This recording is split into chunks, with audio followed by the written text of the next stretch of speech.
आपने 7 लाख रुपए एक मकान की क्षति पर देने की बात कही थी, लेकिन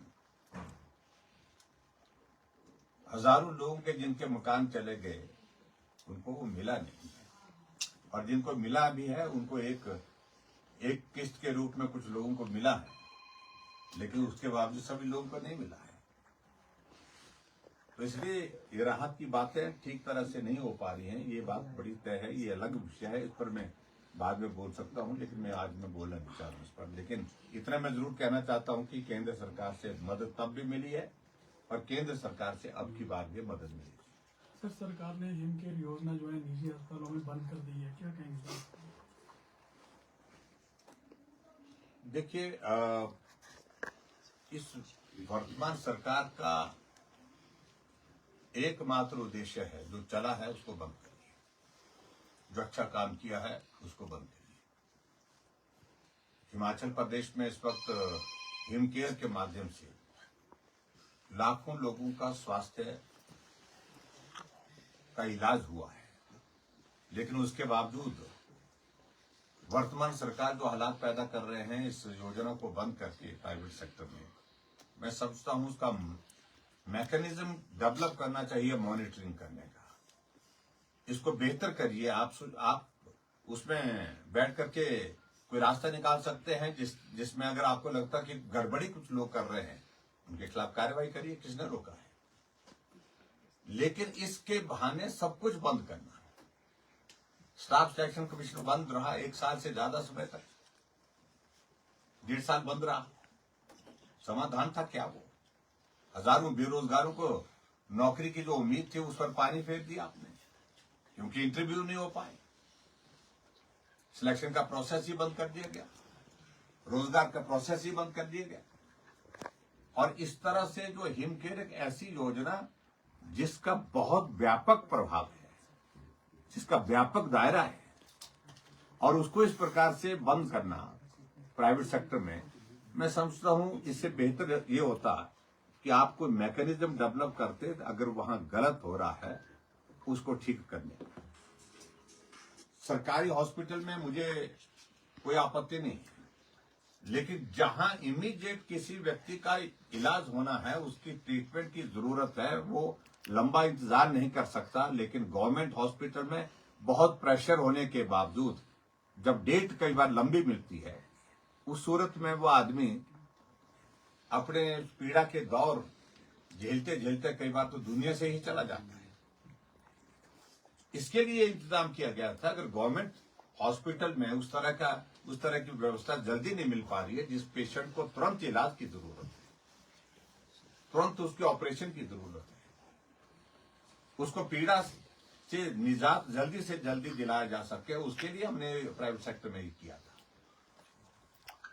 लेकिन बंद करने का मतलब यह है कि वो लोगों को उस पीड़ा के दौर में से गुजरना पड़ेगा, लोगों को लंबे समय तक उस बीमारी को झेलना पड़ेगा, इंतजार करना पड़ेगा।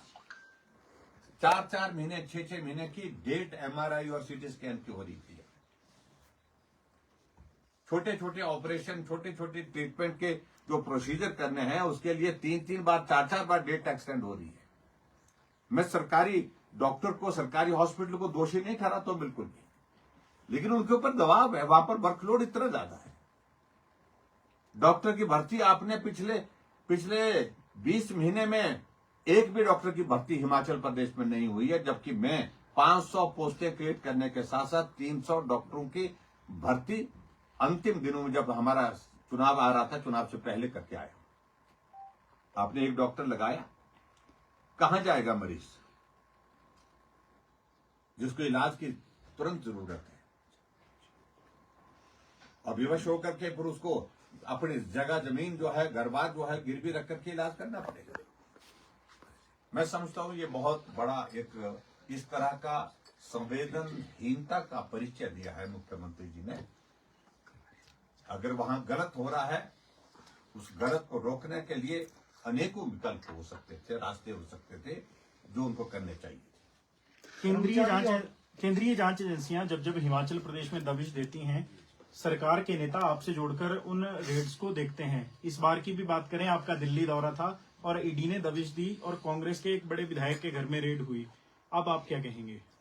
देखिए, ये इन सारी चीजों को ऐसे जोड़ना बिल्कुल भी गलत है। जब मैं दिल्ली जा रहा था तो रेड वाले तो उससे पहले पहुंच चुके थे जहां पहुंचना था। लेकिन मैं ये भी कहना चाहता हूं, आपकी इस रेड को इस तरह से लेने की आवश्यकता नहीं है। ये पूरे देश भर में आयुष्मान भारत में जो धांधलियां हुई हैं, गलत काम हुए हैं, उन सारी चीजों को रोकने की दृष्टि से, उन पर कार्रवाई करने की दृष्टि से ये कदम उठाए गए हैं। मंडी में भी रेड हुई, कुल्लू में भी रेड हुई, ऊना में भी रेड हुई, कांगड़ा में भी रेड हुई, हिमाचल प्रदेश में एक जगह नहीं अनेक जगह रेड हुई। इसलिए जो कुछ लोग इस तरह से इसको ये देने की कोशिश कर रहे हैं, मुझे तो जानकारी भी थी। मुझे तो जानकारी तब मिली जब काफी देर से कार्रवाई हो चुकी थी, तब तक ये सारी टीमें पहुंच चुकी थी। इसलिए मैं इस बारे में सिर्फ इतना कहना चाहता हूं, मेरे प्रवास से इस सारी चीज का कोई लेना देना नहीं है। और मेरी बात, पहली बात में जो मैं कहना चाहता हूं, मैंने हिमाचल प्रदेश में 5 साल रह करके जो है वो मुख्यमंत्री रह करके काम किया है। ये मेरे पहले दिन की एक ऑनेस्ट कमिटमेंट थी कि प्रतिशोध की भावना के साथ, बदले की भावना के साथ कभी भी कोई कार्रवाई नहीं करूंगा। 5 साल बीतने तक कोई भी कार्रवाई हिमाचल प्रदेश में नहीं हुई। अब सुक्खू जी का दौर आया, अब मुझे सिर्फ इतना ही कहना है कि ये दौर फिर से शुरू हो गए जो पहले चलते थे, प्रतिशोध की भावना से काम करने। सर, आपदा प्रभावित क्षेत्र में गए, आप लोगों से मिले हैं, वहाँ पर हालात अभी भी ठीक नहीं है, बिल्कुल ही ठीक नहीं है। जो सर एनुअल, जो पिछली बार विशेष राहत पैकेज था, क्या इस बार भी इसी तरीके से हेल्प होनी चाहिए? क्योंकि 1,10,000 के आसपास है, 7 लाख मिलते हैं पहले, तो क्या जो हालात बने हैं, शमशान घाट बन गया टोटली समझ। तो मैंने बिल्कुल वही बात है आपसे, शायद उस वक्त आप थे या लेकिन मैंने उस बड़ा साफ कहा है कि ये आपदा भी उसी तरह की आपदा है, इसको अलग नहीं किया जा सकता। इसलिए पैकेज उस वक्त का और इस वक्त का अलग अलग नहीं होना चाहिए, एक जैसा होना चाहिए। मेरा अभिप्राय सिर्फ इतना है। लेकिन मैंने देखा कि मुख्यमंत्री जी गए तो उनने 50,000 देने की घोषणा की, कुछ बातें कही उनने, लेकिन उस पैकेज का जिक्र नहीं किया कि इतना पैसा दे।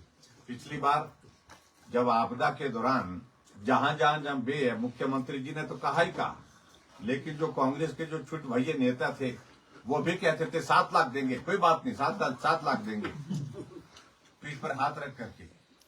और उसके बाद उन्हीं लोगों को जिनकी पीठ पर हाथ रख करके उनने सांत्वना दी थी, उनको अब की बार हम मिले तो हमने कहा क्या हुआ, बोलते जी आए थे, ऐसा बोल करके गए थे कि 7 लाख देंगे, लेकिन साल बीत गया, लेकिन अभी एक पैसा भी आया नहीं।